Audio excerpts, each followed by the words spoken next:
Bismillahirrahmanirrahim. Today 9th June and we will discuss about Bohr atomic theory.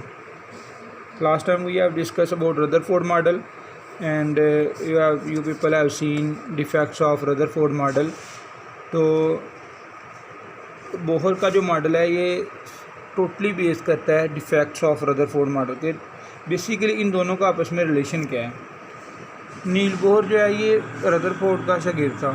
1912 में इसने PhD के लिए New Zealand में रदरफोर्ड को ज्वाइन किया था और आफ्टर 10 ईयर जितने भी डिफेक्ट्स रदरफोर्ड के मॉडल से निकले थे इसने सारे के उन पर वर्क किया।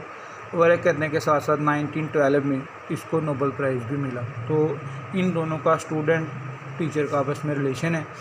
इन रदरफोर्ड को फादर ऑफ न्यूक्लियर साइंसेस भी कहते हैं क्योंकि फ़र्स्ट टाइम इसने जो है वो एटम के अंदर न्यूक्लियस के बारे में थ्योरीज भी दी थी और न्यूक्लियस डिस्कवर भी किया था।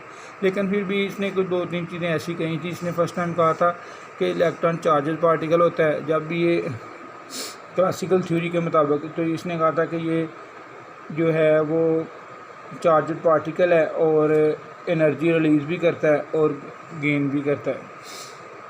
तो उसके बाद इसने जो इसका स्पेक्ट्रम बताया वो कंटिन्यूस स्पेक्ट्रम का बताया, लेकिन हकीकत में लाइन स्पेक्ट्रम ऑब्जर्व हुआ था। तो ये सारी चीज़ें बोहर ने कैसे पेश की आज हम इसके बारे में कम्प्लीटली ब्रीफिंग देखेंगे कि कैसे इसने ये मॉडल पेश किया। Keeping in view the defect in Rutherford model, Rutherford के डिफेक्ट्स को सामने रखते हुए Niels Bohr presented another model of atom in 1913 में बोहर ने अपना मॉडल पेश किया। ये MCQs के लिए टर्म जेन में रखें। Quantum theory of Max Planck was use as a foundation of this model. इस मॉडल की जो बुनियाद थी वो मैक्स प्लांक की क्वांटम थ्योरी थी। मैक्स प्लांक की क्वांटम थ्योरी आप फर्स्ट ईयर में पढ़ेंगे कि थ्योरी क्या थी। According to Bohr model revolving electron in atom does not absorb और एमिट एनर्जी कंटिन्यूसली। बोहर ने कहा कि जो इलेक्ट्रॉन न्यूक्लियस में रिवॉल्व कर रहा होता है ना तो वो अब्जॉर्ब करता है ना ही वो एनर्जी रिलीज़ करता है। Energy of the resolving electron is quantize कि जो एनर्जी जो ऑर्बिट है उसमें जो इलेक्ट्रॉन मूव कर रहा है उसकी एनर्जी फिक्स होती है। बोहर एटम ये इस डायग्राम की जस्ट देखें। ये फर्ज करें एटम का न्यूक्लियस, ये फर्स्ट सेल इसको कहते हैं के। आगे सेकंड की तरफ आ जाएं L, थर्ड की तरफ आ जाएं ये होगा हमारे पास M। तो इस फर्स्ट की जो कैपेसिटी है ये 2 इलेक्ट्रॉन की है, सेकंड की 8 की और थर्ड की 18 की। तो ये सर्कुलर दायरे जो हैं ये आपने गोल रखने हैं। यहाँ पे ये 18 मतलब 2, 8, 18, 32 इतनी कंट्रीब्यूशन है हर सेल की इलेक्ट्रॉन को अकोमोडेट करने के लिए। इलेक्ट्रॉन यहाँ पे 2 अकोमोडेट हो सकते हैं ज़्यादा से ज़्यादा, यहाँ पे 8। यहाँ पे हम नेक्स्ट टॉपिक इलेक्ट्रॉनिक कन्फिग्रेशन में देखेंगे कि कैसे हम इनको अरेंज करते हैं। तो अब इसमें जो 2-3 चीज़ें जो बड़ी जिसकी बेस पे ये ज़्यादा पॉपुलर हुआ है, जिसकी बेस पे इसको ज़्यादा एक्सेप्ट किया जाता है वो ये है कि इस नील बोहर ने फर्स्ट टाइम जो था वो ऑर्बिट का कंसेप्ट दिया था। बोहर का मॉडल जो है ये लॉन्ग क्वेश्चन के लिए है। Bohr atomic model was based on following postulate. इसके काफ़ी ज़्यादा दलाइल हैं। Hydrogen atom consist of 3 nucleus. Hydrogen atom जो होता है उसका छोटा सा न्यूक्लियस होता है and electron are revolving in one of the circular orbit और इलेक्ट्रॉन उसके गिर्द क्या कर रहे होते हैं, रिवॉल्व घूम रहे होते हैं। सेकंड है each orbit has a fix energy. हर ऑर्बिट की फिक्स एनर्जी होती है डैट इज़ क्वांटाइज जो फिक्स होती है, जो क्वांटाइज होती है।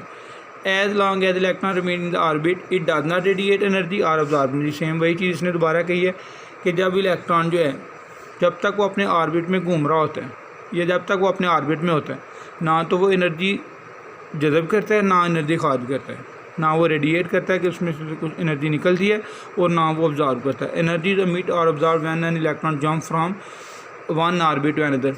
ये देखें यहाँ पे जंपिंग शो की एनर्जी तभी या एमिट होती है या ऑब्जॉर्व होती है जब इलेक्ट्रॉन एक ऑर्बिट से दूसरे ऑर्बिट में या जाता है या उधर से वापस आता है। और जब इलेक्ट्रॉन बाहर वाले शेल से अंदर वाले शेल की तरफ आता है तो एनर्जी रिलीज़ करता है, और जब इलेक्ट्रॉन लोअर से हायर की तरफ जाता है तो तब हम इसको एनर्जी अब्जॉर्ब कर, एनर्जी इसको हम खुद देते हैं, एनर्जी देना पड़ती है तब ये अब्जॉर्ब करता है। मतलब के से एल में जाएगा तो एनर्जी खुद देंगे, अगर एल से एम में एम से एल में आ रहा है तो एनर्जी क्या करेगा, ये रिलीज़ करेगा electron. When an electron from lower to higher it absorb energy, and when it jump from higher to lower it radiate energy. This change in energy is given by Planck equation. Planck की equation है कि delta is equal to E to higher level की और माइनस lower की, तो is equal to h v. अब v यहाँ पे वो फ्रीक्वेंसी है लाइट की, एच यहाँ पे प्लांक का कांस्टेंट है, उसकी वैल्यू है 6.63 मल्टीप्लाई 10⁻⁻34 जूल सेकेंड। MCQs के लिए भी आपको बताना चाहिए। और जो इक्वेशन है वो क्या है, delta E change in energy is equal to h v. Electron can revolve only in orbit of fix energy MVR। Angular momentum जो है, जब भी कोई चीज़ दायरे में घूमती है, सर्कल में घूम रही होती है, तो उसका जो ये इसका रेडियस फर्ज करें, उसका मैस m है, v इसकी वेलोसिटी r उसका रेडियस, तो उसका जो एंगुलर मोमेंटम होगा वो होगा MVR। वो इक्वल होगा n number of electron number of orbits, h Planck constant, 2 पाई की वैल्यू क्या होगी 3.14। तो एंगुलर मोमेंटम अगर हम फाइंड करने चलें इलेक्ट्रॉन का जो रिवॉल्व कर रहा होता है ऑर्बिट में, तो उसके लिए फार्मूला कौन सा है, MVR is equal to NH/2 m mass, v frequency of light, और r यहाँ पे v जो है ये वेलोसिटी को भी शो कर रहा है और फ्रीक्वेंसी को भी आप कह सकते हैं, और जो r है वो यहाँ पे रेडियस, n जो है वो यहाँ पे ऑर्बिट का नंबर के फर्स्ट में या सेकंड में, h यहाँ पे प्लांक कांस्टेंट, और पाई की वैल्यू कांस्टेंट 3.14। और ये पाई रेडियन एंगल होता है, जब कोई चीज़ दायरे में घूम रही होती है तो उसके लिए हम पाई का एंगल यूँ करते हैं, पाई 2 पाई, और कंप्लीट सर्कल जो होता है वो 2 पाई के इक्वल होता है।